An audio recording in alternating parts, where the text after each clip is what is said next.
There are many stereotypes in our minds. These are things we accept from outside as we grow up, such as books, people, or our own experiences. It is not our essence.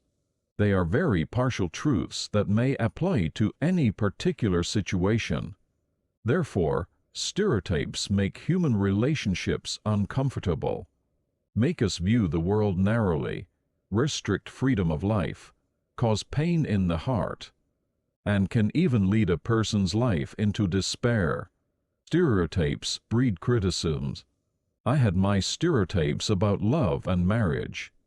It was like this: true love is marrying the person you love, loving only them, being with them for the rest of your life, and even if they pass away, living alone while cherishing their love until you die. This incident occurred when I was a teacher, the vice principal of the school I worked at was involved in a car accident one day. His wife was in the car, but tragically, only she lost her life, while the assistant principal sustained minor injuries. A year later, the vice principal remarried. I had this thought at that time: how long has it been since the death of your wife, with whom you lived your whole life, that he is already remarrying? If you truly loved your wife, my criticism like this came from my stereotypes.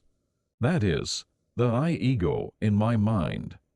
There are many types of love and life in the world.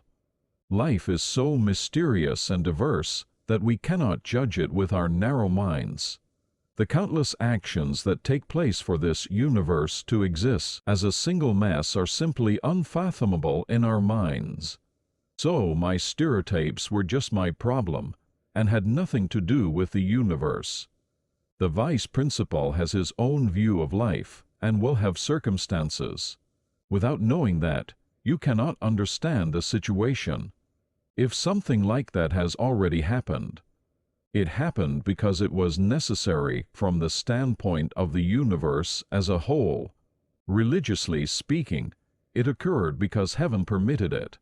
Criticism is not love. The criticism comes from the I-ego within myself. When I was first assigned to work in Dongha City, I had the opportunity to lead high school seniors for the first time. During that period, I went to a spring picnic to unite the class, and some of the students who were enjoying themselves approached me and made a request. We brought some alcohol. Please let us have it. The classmates aren't having fun right now. I was momentarily confused, but had to make a decision. I thought for a moment. There were two options: either making them drink alcohol or not, allowing them to drink it. I thought about each possible outcome. It appeared that drinking would significantly improve the situation and yield better results. I lined up the students, and then we poured drinks in order. There were 40 students in my class and 20 bottles of soju, so each of them could drink 3 or 4 glasses before it was over. The students had fun and had a good time. After a few hours, everyone was fine as if they had never drunk before. We enjoyed the day. It was a great unity event. Even now, when I think about that time, I feel like I made a really good decision. At that time, if I had not been allowed to drink alcohol due to the stereotype that students should not drink, the unity event that day would have failed. Moreover, if the stressed students had not quietly gone home and gathered together to drink, causing an accident, our class would not have run smoothly all year. Rural students were particularly prone to this behavior. There was a devout Christian believer. However, this man learned from his father, a pastor, that he should never be angry at others. So the idea that being angry is a very bad thing was strongly ingrained in his mind and became a component of his superego. But being angry isn't always a bad thing. Sometimes being angry is a form of love. So he had the wrong concept. But how can a person never get angry in life? But he couldn't be angry. As soon as he tried to get angry, he heard this cry in his heart. Anger is bad. If you get angry, you're a bad person.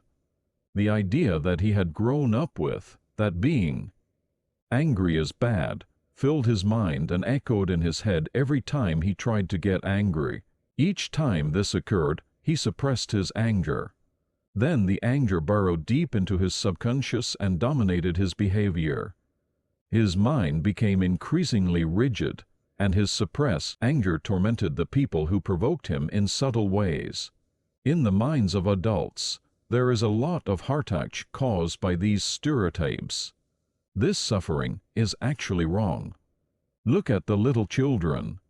They do not suffer from stereotypes. When they get angry after being close, they get angry again and quickly forget and get close to each other. They do not have the same stress caused by ideas as adults, pure and innocent. Then, can't we adults be free from the stress caused by stereotypes like children? Of course, you can be free. Now let's talk about how. Stereotypes are not reality but illusions. All stereotypes in our minds are something we experienced while growing up. It wasn't there from the beginning. It is experienced through the existence of life, our essence. It is like an image reflected in the mirror called life. It forms the component of what we commonly refer to as I-ego. This is because the totality of experience is I-ego. It is not reality but an illusion. Our life, our essence, is being swayed and hurt by that illusion. The owner and the customer were reversed.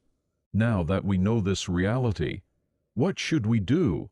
First of all, if you hear in your mind the voice of I-ego, in this case, I is the superego, which reigns like a dictator in our minds that comes from your own experience, shouting the idea that anger is bad.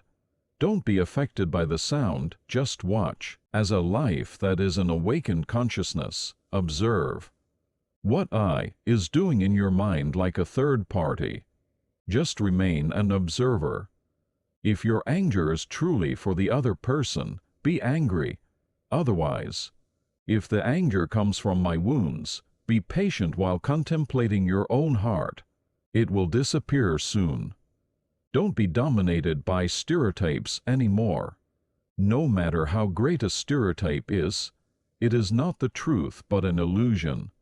Don't suffer from that illusion. Face it that it is I-ego. If you argue with a friend or colleague, realize that your ideas about the topic you are arguing about were originally borrowed from someone else. You sympathized with something someone said, or read in a book and made it your own. And immediately break away from the I-ego who is obsessed with that is, even if you lose the argument.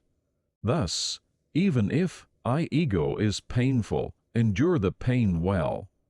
It is nothing more than the pain of I-ego dying. However, life, which is your essence, does not die.